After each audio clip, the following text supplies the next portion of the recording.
అందరికీ నమస్కారం అండి.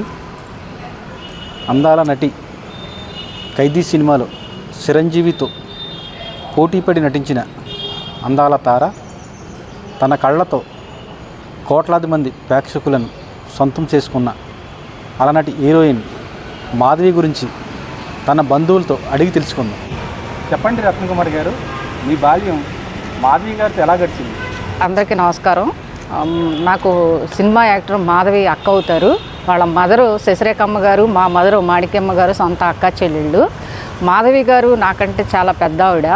నేను చిన్నప్పుడు ఎప్పుడో మాధవి గారిని మా అమ్మగారు ఊరైన వేల్పుచర్లలో చూడటం జరిగింది. తర్వాత నాకు 2-3 సంవత్సరాలు ఉన్నప్పుడు మా పెద్దమ్మగారు మా ఊరికి వచ్చారు. మాధవి గారు అసలు పేరు కనక విజయలక్ష్మి. ఆమె శశిరేఖమ్మ అండ్ గోవిందస్వామి గారికి బ్రహ్మపుత్రిక.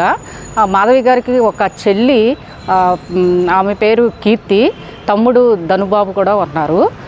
వీళ్ళందరూ కూడా చదువు నిమిత్తం మొదట్లో చెన్నై వెళ్ళి అక్కడ స్థిరపడ్డారు. మా పెద్దమ్మ గారైన శశిరేఖమ్మ గారు ఏలూరు హెడ్ క్వార్టర్ హాస్పిటల్లో కూడా స్టాఫ్ నర్సుగా పనిచేశారు. చెప్పండి, ఇప్పుడు మాధవి గారు సినీ ఫీల్డ్లోకి ఏ విధంగా వచ్చారు? మాధవి గారికి చిన్ననాటి నుంచి కూడా కళల మీద, నృత్యం మీద చాలా అభిమానము, నేర్చుకోవాలని ఆసక్తి ఉండేది. చిన్నప్పుడు మా తాతగారైన వెంకటరామయ్య గారు ఆమెకు చిన్న చిన్న జానపద నృత్యాలను నేర్పించడం జరిగింది. కారణం ఆయన వెంకటరామయ్య గారు నా చిన్నప్పుడు జానపద డ్రామాల్లోనూ వాటిల్లోనూ యాక్ట్ చేసేవాడు. తర్వాత మాధవి గారు వాళ్ళ మదరు ఉద్యోగరీత్యా మద్రాసు వెళ్ళి అక్కడ స్థిరపడ్డారు. మద్రాసు నుంచి వాళ్ళు మళ్ళీ హైదరాబాద్లో స్థిరపడ్డారు.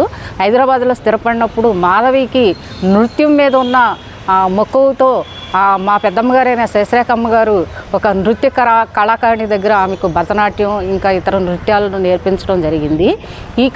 ఈ కాలక్రమంలో ఒకనాడు మాధవి గారు 8వ తరగతి చదువుతున్నప్పుడు ఆమె అబిడ్స్లోని స్టాన్లీ స్కూల్లో చదువుతున్నప్పుడు నృత్య ప్రదర్శన కోసం రవీంద్ర భారతిలో నృత్య ప్రదర్శన ఇస్తుండగా ఆనాటి దర్శకరత్న దాసరి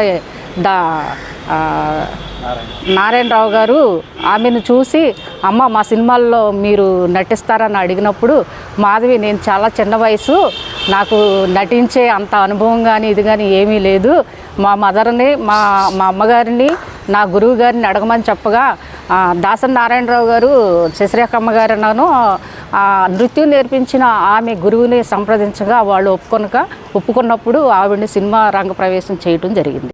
మాధవి గారు మీ టచ్లో ఉన్నారా? ప్రజెంట్ ఏం చేస్తున్నారు? ప్రస్తుతం అయితే మాధవి గారు మాకు టచ్లో లేరు. అంటే హైదరాబాద్లో సినిమాలో నటించేటప్పుడు మా బంధువర్గంతో, అంటే మా మామయ్యలు, పిన్నిళ్ళు, పెద్దమ్మలు, పెదనాన్నలు వాళ్ళందరితోనూ, మా అమ్మగారితోనూ అందరితోనూ టచ్లో ఉండేవాళ్ళు. ప్రజెంట్ ఆమె ఒక ఆధ్యాత్మిక గురువు ద్వారా రాహుల్ శర్మ గారు అనే వ్యక్తిని పెళ్లి చేసుకొని ఆమె ఇతర దేశాల్లో స్థిరపడటం జరిగింది. ఆమెకు 3 కుమార్తెలు. ప్రజెంట్ వాళ్ళకి ఫార్మాసిటికల్ కంపెనీస్ ఉన్నాయి. ఆ కంపెనీల్లో కొన్ని వేల కోట్లాది రూపాయలు టర్నోవర్ జరుగుతూ ఉంటుంది. ఈ ప్రజెంట్ అయితే మాకు ఆవిడ టచ్లో మాత్రం లేరు. ఈ కార్యక్రమం ద్వారా మాధవి గారికి మీరు ఏమైనా చెప్పాలనుకుంటున్నారా?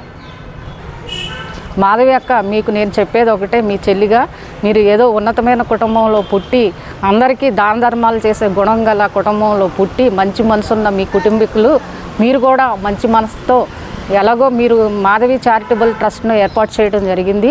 అది పేద, బడుగు, బలహీన వర్గాల కోసం, అంతేకాకుండా వృద్ధుల కోసం పెట్టారని చెప్పేసి దాని కాన్సెప్ట్ అని చెప్పేసి మేము విన్నాము. అలాగే మీ సొంత గడ్డ అయిన వేలుపుచర్లలో ఒక ట్రస్ట్ను పెట్టి ఆ వేలుపుచర్లలో ఉన్న పేద, బడుగు వర్గాల కోసం, విద్య, ఆరోగ్యం కోసం, మరియు చుట్టుపక్కల గ్రామాల్లో ఎవరైతే విద్య కోసం అల్లాడుతున్నారో వాళ్ళకి ఆర్థిక సహాయం అందించమని, ఇప్పుడు కూడా మీరు ఎన్ని కోట్ల అధిపతులైనా సరే పుట్టిన గడ్డ, రక్త సంబంధాలని మర్చిపోకుండా మీ బంధుమిత్రులకు అందుబాటులో వచ్చి అందరికీ చేయూతనివ్వాలని ఈ వీడియో ద్వారా అక్క మిమ్మల్ని నేను కోరుకుంటున్నాను. పెద్దమ్మ గారికి నమస్కారాలు. మాధవి గారి సిస్టర్ అయిన రత్నకుమారి గారి మాటల్లో ఆవిడ గురించి తెలుసుకున్నాం. మరో ఎపిసోడ్తో మళ్ళీ కలుద్దాం. మీ జర్నలిస్ట్ చంటి.